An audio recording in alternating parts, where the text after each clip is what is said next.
Hey everyone, welcome back to the channel. In today's video, we're going to talk about how to verify your NerdWallet account. Have you just signed on to NerdWallet? Let's get your account fully verified so that you can unlock all of the features securely. After signing up, check the inbox of your email address that you used to register.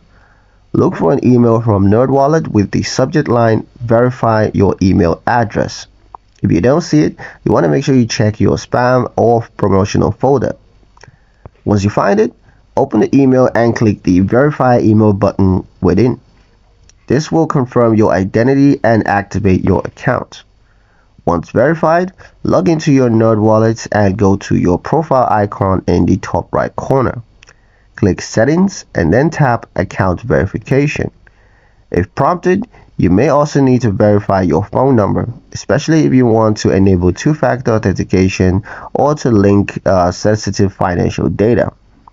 Just enter your number, tap Send Code, and then type in the 6-digit verification code that arrived by SMS. Done.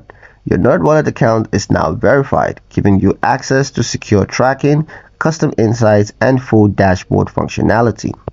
That's pretty much it for the video, guys. Hope you liked it. Hope you found the information here useful enough. If you did, like, share, and subscribe for more NerdWallet tutorials designed to protect your money. Thank you guys for watching, and we'll see you in the next one.